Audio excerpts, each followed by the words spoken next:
ممنون حسین اسلامی جمہوریہ پاکستان کے 12ویں صدر کی حیثیت سے آج منتخب ہوئے۔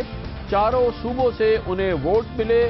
بھاری اکثریت سے کامیاب ہونے والے ممنون حسین کے صدارتی انتخابات کا بہرحال پیپلز پارٹی، ANP اور PMLQ نے بائیکاٹ کیا۔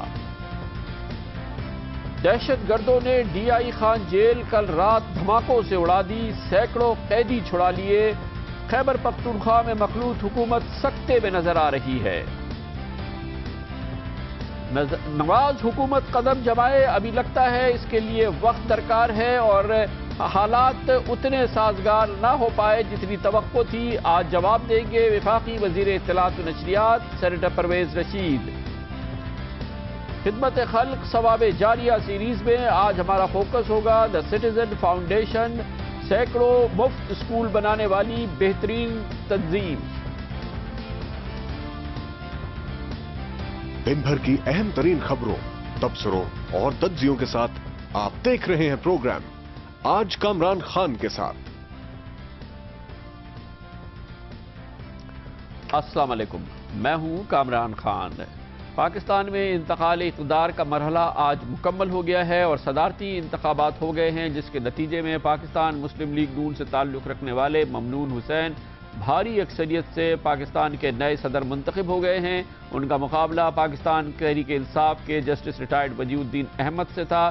جناب جسٹس ریٹائرڈ وجیہ الدین احمد کو صدارتی انتخابات میں کل ملا کے 77 ووٹ ملے، جبکہ ممنون حسین صاحب نے 432 ووٹ حاصل کیے۔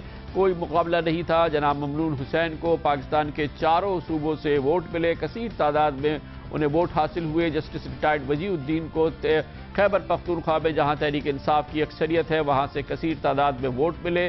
جناب ممنون حسین کو پاکستان مسلم لیگ نون اور اس کی اتحادی جماعتوں نے ووٹ دیا اور خیال یہ کیا جا رہا تھا کہ شاید جمعیت علماء اسلام یا کل رات ایسی صورتحال پیدا ہو گئی تھی کہ MQM صدارتی انتخابات سے دور ہو جائے یا جناب ممنون حسین کو ووٹ نہ دے، لیکن پاکستان مسلم لیگ نون کی سیاسی حکمت عملی کام آئی اور آج صبح جمعیت علماء اسلام اور متحدہ قومی موومنٹ نے بھی جناب ممنون حسین کو ووٹ دیا۔ پاکستان پیپلز پارٹی، عوامی نیشنل پارٹی اور پاکستان مسلم لیگ قاف اپنے وعدے کے مطابق انتخابات سے دور رہے اور صدارتی انتخابات کا بائیکاٹ کیا۔ اہمیت کی بات یہ ہے کہ جناب ممنون حسین کو پاکستان پیپلز پارٹی کی دونوں سابق اتحادی جماعتیں یعنی کہ جمعیت علماء اسلام اور MQM نے ووٹ دیا۔ دونوں سیاسی جماعتیں پاکستان مسلم لیگ نون حکمراں جماعت سے قریب ہوتی نظر آ رہی ہیں۔ مولانا فضل الرحمان بھی اور متحدہ قومی موومنٹ کی قیادت بھی، جو کہ گزشتہ حکومت میں پاکستان پیپلز پارٹی کی حکومت کے قریب رہی تھی۔ آج پاکستان پیپلز پارٹی کے حکومتی اتحادی جو سابقہ حکومت میں ان کے اتحادی تھے، عوامی نیشنل پارٹی اور PMLQ نے اس انتخابات میں حصہ نہیں لیا۔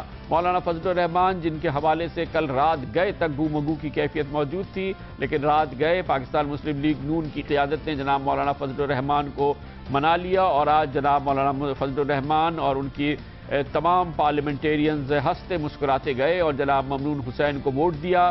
مولانا فضل الرحمان نے اس سے پہلے اپنی وقتی ناراضگی جو ان کی پاکستان مسلم لیگ نون سے صدارتی انتخابات کے حوالے سے تھی اس کو ایکسپلین بھی کیا۔ دیکھیے، جانے کا فیصلہ تو ہم نے اس صدارتی امیدوار کے نامزدگی سے پہلے کیا تھا۔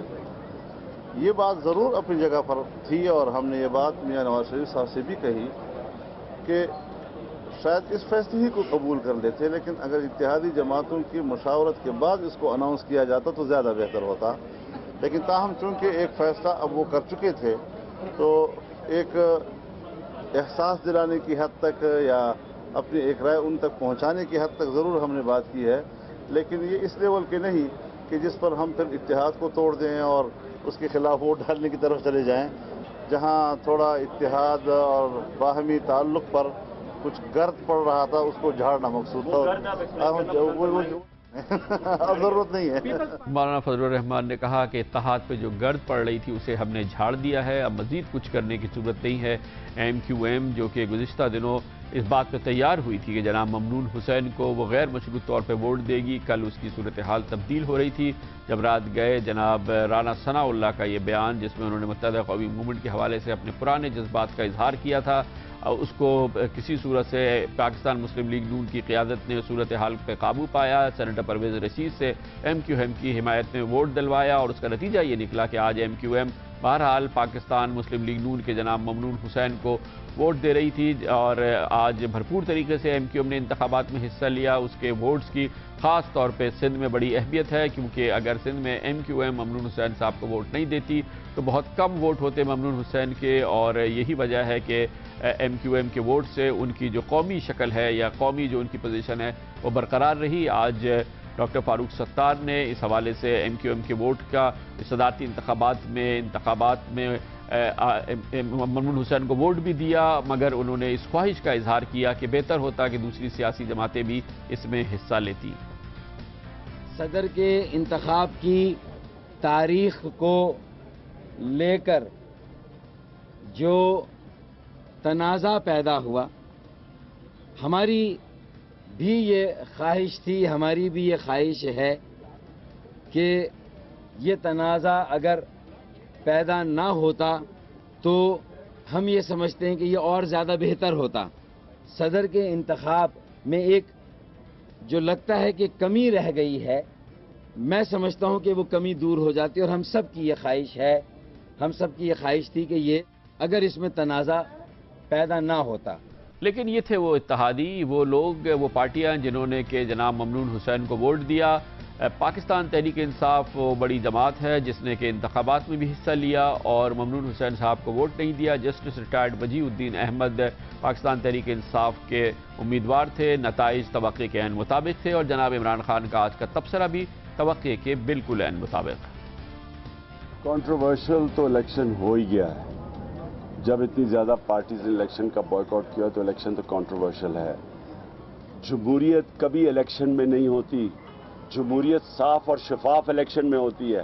صاف اور شفاف الیکشن تب ہوتے ہیں جب امپائر نیوٹرل ہوتے ہیں. جب ساری پارٹی سے پوچھ لیں یا پریزیڈنشل الیکشن میں بھی پوچھ لیں کہ لوگوں کا تاثر نہیں ہے کہ امپائر نیوٹرل ہے. نہ الیکشن کمیشن کے اوپر ہے، نہ عدلیہ کے اوپر اعتماد ہے.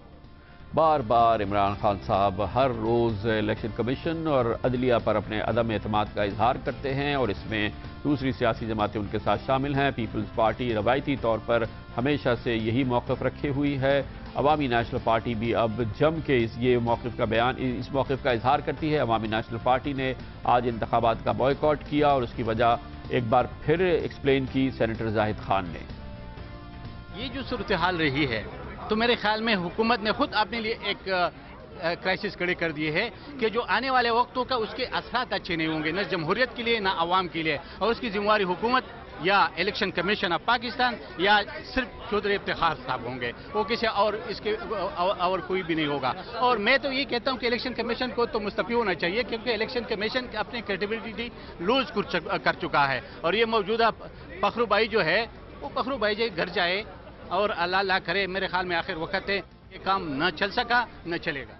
آج کا بہترین تبصرہ ایک بار پھر پاکستان تحریک انصاف کے سینئر نائب صدر جناب مخدوم جاوید ہاشمی کی جانب سے آیا. آپ کو یاد ہوگا کہ جناب نواز شریف کے وزیر اعظم منتخب ہونے کے موقع پر انہوں نے مبارکباد دیتے ہوئے جناب نواز شریف کو کہا تھا کہ نہ صرف وہ قوم کے لیڈر ہیں بلکہ وہ ان کے بھی لیڈر ہیں، جس کا پاکستان تحریک انصاف نے بہت برا منایا تھا. آج جناب ممنون حسین کے منتخب ہونے پر بھی جناب مخدوم جاوید ہاشمی کا کم و بیش اسی نوعیت کا تبصرہ تھا. وہ یاد کر رہے تھے اپنے قریبی تعلق کو جو ان کے جناب ممنون حسین کے ساتھ تھے.